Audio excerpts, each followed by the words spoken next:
श्री राम कृष्ण वचनामृत के अगले भाग को प्रारंभ करते हैं। श्री राम कृष्ण कहते हैं, निर्लिप्त होकर संसार में रहना कठिन है। प्रताप ने कहा था, महाराज हमारा वह मत है जो राजर्षि जनक का था। जनक निर्लिप्त होकर संसार में रहते थे, वैसा ही हम लोग भी करेंगे। मैंने कहा, सोचने ही से क्या कोई जनक हो सकता है? राजर्षि जनक को कितनी तपस्या करने के बाद ज्ञान लाभ हुआ था। नतमस्तक और ऊर्ध्वपद होकर तपस्या उग्र की थी, कितने काल तक की थी, और उसके बाद वे संसार में लौट कर आए थे। परंतु क्या संसारियों के लिए कोई उपाय नहीं है? हाँ, अवश्य है। कुछ दिन एकांत में साधना करनी पड़ती है, तब भक्ति होती है, तब ज्ञान होता है। इसके बाद जाकर संसार में रहो, कोई दोष नहीं। जब निर्जन में साधना करोगे उस समय संसार में बिल्कुल अलग रहो। तब स्त्री, पुत्र, कन्या, माता, पिता, भाई, बहन, आत्मीय, कुटुंब कोई भी पास न रहे। निर्जन में साधना करते समय सोचो, हमारा कोई नहीं है, ईश्वर ही हमारे हैं, और रो रो कर उनके पास ज्ञान और भक्ति की प्रार्थना करो। यदि कोई कहे कितने दिन संसार छोड़कर निर्जन में रहे, तो इसके लिए यदि एक दिन भी इस तरह रह सको तो वह अच्छा। 3 दिन रहो तो और अच्छा है, अथवा 12 दिन, महीने भर, 3 महीने, साल भर, जो जितने दिन रह सके। ज्ञान भक्ति प्राप्त करके संसार में रहने से फिर अधिक भय नहीं रहता। हाथों में तेल लगाकर कटहल काटने से फिर हाथों में उसका दूध नहीं चिपकता। छुई छुओल खेलो तो पार छू लेने से फिर डर नहीं रहता। एक बार पारस पत्थर को छूकर सोना बन जाओ, फिर 1000 वर्ष तक मिट्टी के नीचे गड़े रहने पर भी जब मिट्टी से निकाले जाओगे तो सोना ही रहोगे। मन दूध की तरह है। उस मन को अगर संसार रूपी जल में रखो तो दूध पानी से मिल जाएगा। इसलिए दूध को निर्जन में दही बनाकर उससे मक्खन निकाला जाता है। जब निर्जन में साधना करके मन रूपी दूध से ज्ञान भक्ति रूपी मक्खन निकाला गया, तब वह मक्खन अनायास ही संसार रूपी पानी में रखा जा सकता है। वह मक्खन कभी संसार रूपी जल से नहीं मिल सकता। संसार जल पर निर्लिप्त होकर उतरता रहता है। अगले दिन श्री राम कृष्ण एक सभा को संबोधित करते हैं। कुछ भक्त आए हुए हैं। वे उनसे कहते हैं, श्रीमद् भागवत में है, अवधूत ने 24 गुरुओं में चील को भी एक गुरु बनाया था। एक जगह धीवर मछली मार रहे थे। एक चील झपटकर एक मछली ले गई, परंतु मछली को देखकर करीब 1000 कौवे उनके पीछे लग गए और साथ ही कांव कांव करके बड़ा हल्ला मचाना शुरू कर दिया। मछली को लेकर चील जिस तरफ जाती, कौवे भी उसके पीछे पीछे उसी तरफ जाते। चील दक्षिण की ओर गई, तब कौवे भी उसी ओर गए। जब वह उत्तर की तरफ गई, तब वे भी उसी ओर गए। इसी तरह पूर्व और पश्चिम की ओर भी चील चक्कर काटने लगी। अंत में घबराहट के मारे उसके चक्कर लगाते हुए मछली उससे छूटकर जमीन पर गिर पड़ी। तब वे कौवे चील को छोड़ मछली की ओर उड़े। चील तब निश्चिंत होकर एक पेड़ की डाल पर जा बैठी हुई सोचने लगी, कुल बखेड़े की जड़ यही मछली थी। अब वह मेरे पास नहीं है, इसलिए मैं निश्चिंत हूं। अवधूत ने चील से यह शिक्षा प्राप्त की कि जब तक मछली साथ रहेगी, अर्थात वासना रहेगी, तब तक कर्म भी रहेगा, और कर्म के कारण चिंता और अशांति भी रहेगी। वासना का त्याग होने से ही कर्मों का क्षय हो जाता है और शांति मिलती है। परंतु निष्काम कर्म अच्छा है, उससे अशांति नहीं होती। पर निष्काम कर्म करना बड़ा कठिन है। मनुष्य सोचता है कि मैं निष्काम कर्म कर लूँगा, कर रहा हूँ, परंतु कहाँ से कामना निकल पड़ती है यह समझ में नहीं आता। यदि पहले की साधना अधिक हो तो उसके बल से कोई कोई निष्काम कर्म कर सकते हैं। ईश्वर दर्शन के बाद निष्काम कर्म अनायास ही किए जा सकते हैं। ईश्वर दर्शन के बाद प्रायः कर्म छूट जाते हैं। दो एक मनुष्य नारद आदि जैसे लोक शिक्षा के लिए कर्म करते हैं। अवधूत की एक आचार्य और थी, मधुमक्खी। मधुमक्खी बड़े परिश्रम से कितने ही दिनों में मधु संचय करती है, परंतु उस मधु का भोग वह स्वयं नहीं कर पाती। छत्ता कोई दूसरा ही आकर तोड़ ले जाता है। मधुमक्खी से अवधूत को यह शिक्षा मिली कि संचय नहीं करना चाहिए।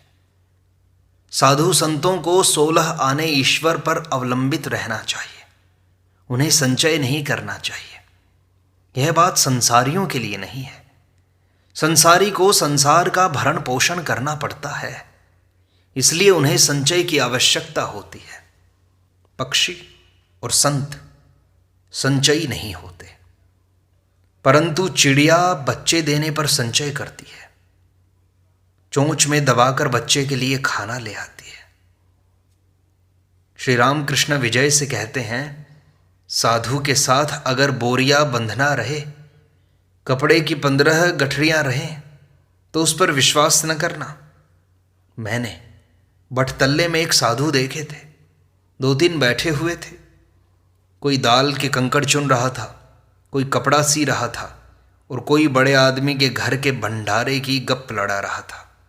अरे उस बाबू ने लाखों रुपए खर्च किए, साधुओं को खूब खिलाया। पूड़ी, जलेबी, पेड़ा, बर्फी, मालपुआ, बहुत सी ऐसी चीजें खिलाई। ऐसे साधुओं के साथ मत रहना। विजय ने कहा, जी हां, गया में भी इस तरह के साधु मुझे देखने को मिले थे। गया के साधु लोटा वाले होते हैं। इस पर सब लोग हंस पड़ते हैं। श्री रामकृष्ण कहते हैं, ईश्वर पर जब प्रेम हो जाता है तब कर्म आप ही आप छूट जाते हैं। ईश्वर जिनसे कर्म कराते हैं वे करते रहें। अब तुम्हारा समय हो गया है, अब सब छोड़कर तुम कहो, मन तू देख और मैं देखूं, कोई दूसरा न देखे। यह कहकर श्री रामकृष्ण उस अतुलनीय कंठ से माधुरी बरसाते हुए गाने लगे। आदरणीय श्यामा माँ को यत्न पूर्वक हृदय में धारण करो। हे मन तू देख और मैं देखूं, कोई दूसरा न देख पाए। काम क्रोध आदि को धोखा देकर मन आ निर्जन में उसे देखें, साथ रसना को भी रखेंगे ताकि वह माँ माँ कहकर पुकारती रहे। कुमंत्रणाएं देने वाली जितनी कुरुचियां हैं उन्हें पास भी न फटकने देना। ज्ञान नयन को पहरेदार रखो, वह सतर्क रहे। श्री रामकृष्ण कहते हैं, भगवान की शरण में जाकर अब लज्जा, भय यह सब छोड़ दो। मैं अगर भगवत कीर्तन में नाचूं तो लोग मुझे क्या कहेंगे, यह सब भाव छोड़ दो। लज्जा, घृणा और भय, इन तीनों में से किसी के रहते हुए ईश्वर नहीं मिलते। लज्जा, घृणा, भय, जाति, अभिमान, गुप्त रखने की इच्छा, ये सब पाश हैं। इन सब के चले जाने से जीव की मुक्ति होती है। पाशों में जो बंधा हुआ है वह जीव है, और उनसे जो मुक्त है वह शिव है। भगवत प्रेम दुर्लभ वस्तु है। पहले पहल पति के प्रति पत्नी की जैसी निष्ठा होती है, वैसी ही यदि ईश्वर के प्रति हो तो ही भक्ति होती है। शुद्धा भक्ति का होना बड़ा कठिन है। भक्ति द्वारा मन और प्राण ईश्वर में लय हो जाते हैं। इसके बाद भाव होता है। भाव में मनुष्य निर्वाक हो जाता है, वायु स्थिर हो जाती है, कुंभक अपने आप हो जाता है। जैसे बंदूक दागते समय गोली चलाने वाला मनुष्य निर्वाक हो जाता है और उसकी वायु स्थिर हो जाती है। प्रेम का होना बड़ी दूर की बात है। प्रेम चैतन्य देव को हुआ था। ईश्वर पर जब प्रेम होता है तब बाहर की चीज़ें भूल जाती हैं, संसार भूल जाता है, अपना शरीर जो इतना प्यारा है वह भी भूल जाता है। यह कहकर श्री राम कृष्ण देव फिर गाने लगे। उसका भावार्थ यह है, नहीं मालूम कब वह दिन होगा जब हरि नाम कहते हुए मेरी आंखों से धारा बह चलेगी, संसार वासना दूर हो जाएगी, शरीर पुलकित हो जाएगा। भाव के होने पर वायु स्थिर हो जाती है। अर्जुन ने जब लक्ष्य भेद किया तब उनकी दृष्टि मछली की आंख पर ही थी, किसी दूसरी ओर नहीं। यहाँ तक कि आंख के सिवाय कोई दूसरा अंग उन्हें दिखाई ही नहीं पड़ा। ऐसी अवस्था में वायु स्थिर होती है, कुंभक होता है। ईश्वर दर्शन का एक लक्षण यह है कि भीतर से महावायु घर घराती हुई सिर की ओर जाती है, तब समाधि होती है, भगवान के दर्शन होते हैं। जो पंडित मात्र है किंतु ईश्वर पर जिनकी भक्ति नहीं है, उनकी बातें उलझनदार होती हैं। सामाध्यायी नाम के एक पंडित ने कहा था, ईश्वर नीरस है, तुम लोग अपनी भक्ति और प्रेम के द्वारा उसे सरस कर लो। जिन्हें वेदों ने रस स्वरूप कहा है उन्हें नीरस बतलाता है। इससे ज्ञात होता है कि वह मनुष्य नहीं जानता ईश्वर कौन सी वस्तु है, इसलिए उसकी बातें इतनी उलझनदार हैं। एक ने कहा था, मेरे मामा के यहाँ घोड़ों की एक बड़ी गौशाला है। उसकी इस बात से समझना चाहिए कि घोड़ा एक भी नहीं है, क्योंकि घोड़े कभी गौशाला में नहीं रहते। इस बात पर सभी हंसते हैं। किसी को ऐश्वर्य का, वैभव, सम्मान, पद आदि का अहंकार होता है। यह सब 2 दिन के लिए है, साथ कुछ भी न जाएगा। एक गीत में कहा है, उसका आशय बताता हूं। ऐ मन सोच ले, कोई किसी का नहीं है, तो इस संसार में वृथा ही मारा मारा फिरता है। माया जाल में फंसकर दक्षिणा काली को भूल न जाना। जिसके लिए तू इतना सोचता है, क्या वह तेरे साथ भी जाएगा? तेरी वही प्रेयसी जब तू मर जाएगा तब तेरी लाश से अमंगल की शंका करके घर में पानी का छिड़काव करेगी। यह सोचना कि मुझे लोग मालिक जो कहते हैं वह सिर्फ 2 ही दिन के लिए है। जब काला काल के मालिक आ जाते हैं तब पहले के वही मालिक श्मशान घाट में फेंक दिए जाते हैं। और धन का अहंकार भी नहीं करना चाहिए। अगर कहो मैं धनी हूं तो धनी भी एक से एक बढ़कर है। संध्या के बाद जब जुगनू उड़ता है तब वह सोचता है इस संसार में प्रकाश मैं ही दे रहा हूं, परंतु तारे ज्यों ही उगते हैं उसका अहंकार चला जाता है। तब तारे सोचने लगे हम ही लोग संसार को प्रकाश देते हैं। कुछ देर बाद चंद्रोदय हुआ, तब तारे लज्जा से म्लान हो गए। चंद्रदेव सोचने लगे मेरे ही आलोक से संसार हंस रहा है, संसार को प्रकाश तो मैं ही देता हूं। देखते ही देखते सूर्य उगे, चंद्र मलिन होकर ऐसे छिपे कि फिर दिखाई ही नहीं दिए। धनी मनुष्य अगर यह सब सोचे तो धन का अहंकार न हो। उत्सव के कारण मणिलाल ने खान पान का बहुत बड़ा आयोजन किया था। उन्होंने यत्न पूर्वक श्री राम कृष्ण और समवेत भक्त मंडली को भोजन कराया। जब सब लोग घर लौटे तब रात बहुत हो गई थी, परंतु किसी को कोई कष्ट नहीं हुआ।